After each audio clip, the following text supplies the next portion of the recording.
on Chapter 2, Lesson 3. We're talking about the product of functions now. This is the second operation we'll discuss. So we're doing investigation on it again. We did this, yesterday about reading the graph, and what comes of the graph is essentially the output, or the multiplication. So like when you're looking at these, like for example, if this is, remember the x's don't change, it's the outputs that change. And so you can see the f and g are different functions. They're both linear functions. Okay, if they're both linear, we should understand hopefully that they're going to be the product is going to be a parabola. It's going to be quadratic x somewhere. But look at this here. Simply it is f of x times g of x is -7 times -7 for 49, 30, 15, 4, -3, -6, -5, 0, and 9.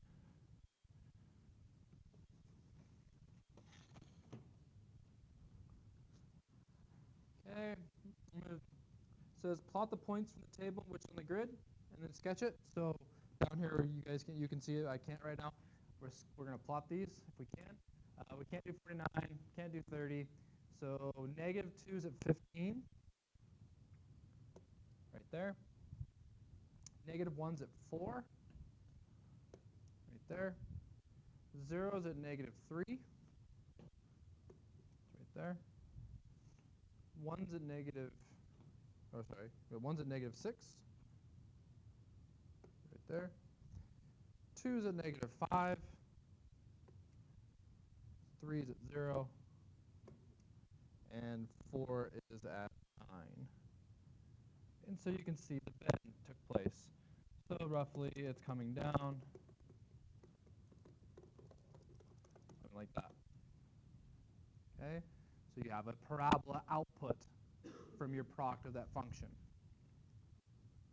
Okay. Any question on that? So same thing though, guys, and we didn't have to do it here, but if you didn't have the table, let's say, you could just come through and you could just go 1 for y times -3 would be -3, right? And so that's why this dot's here. So you can still multiply those way. Multiplication is order matter. So it doesn't matter if it's f times g or g times f when it comes to doing that, okay? So you don't have to know which one you're doing first. Division, you would. Subtraction order matters. Okay, let's go ahead and look at this stuff here. We plotted the points. Okay, so C, it tells you what the functions actually are. It was 2x plus 1 and x minus 3. They want me to write the simplified expression for f times g. Essentially, they want me to FOIL. Here. So we got 2x plus 1 times x minus 3. That is my g of x function. So when you FOIL this out, you get 2x squared. There's your parabola. That's what makes it a quadratic.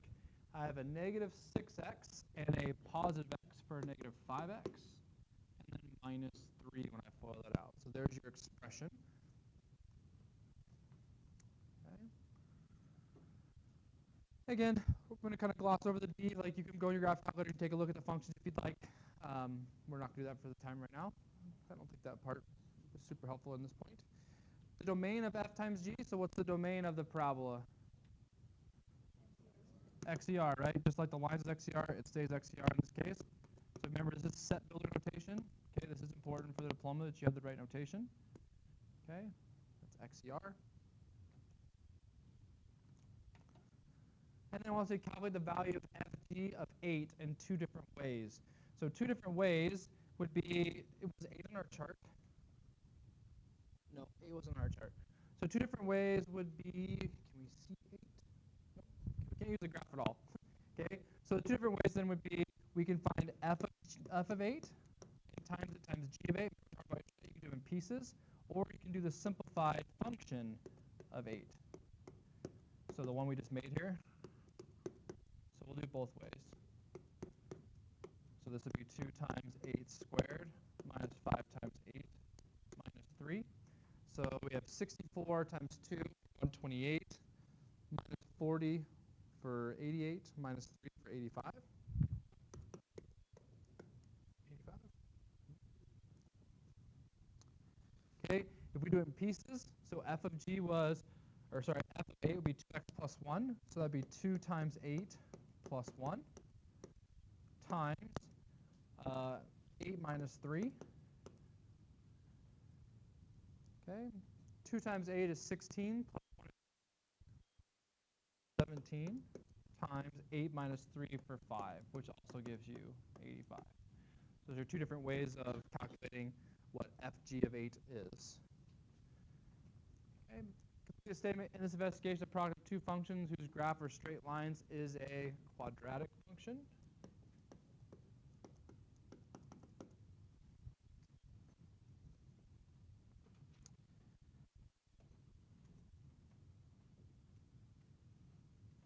And then it says, can you find two straight lines that their product would not be a quadratic? So we kind of hinted at this yesterday, actually.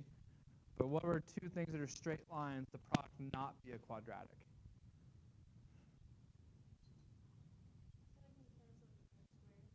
Well, they won't cancel this time because we're doing a product, not a cube. So we're talking about, it says straight line. So we're talking about x. So it's a little tricky, but remember y equals 5? That's a straight line, remember? And then y equals 2x. So if I multiplied these two functions, I would get 10x.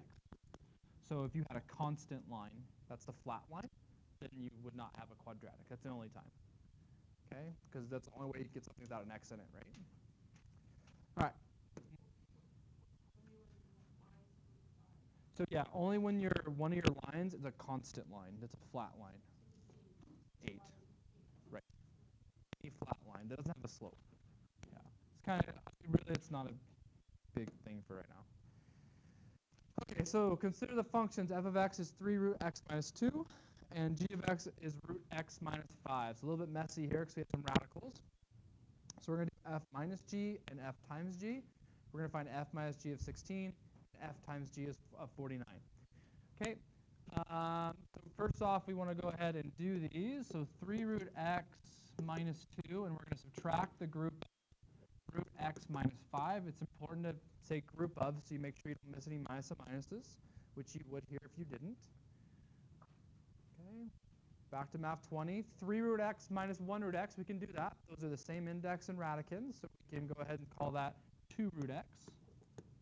Negative 2 minus a negative 5 is plus 5, plus 3. So that's your f minus g function. It's 2 root x plus 3.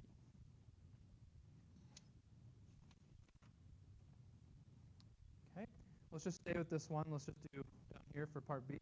F minus g of 16 then, it'd be 2 root 16 plus 3. So I'm just inserting a 16 in for x right there. 2 times root 16, so that's 2 times 4 plus 3. Get 11.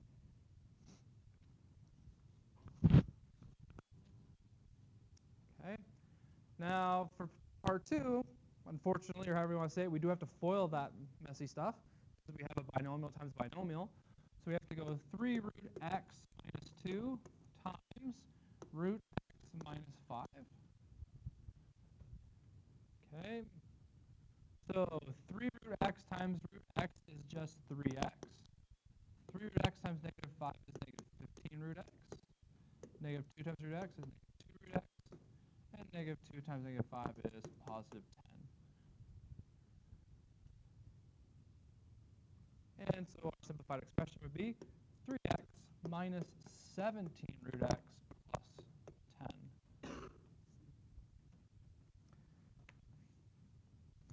Okay. And then lastly, we are going to put 49 in for the x's here. So 3 times 49 minus 17, I'm just going to go ahead and call it 7 because square root of 49 plus 10.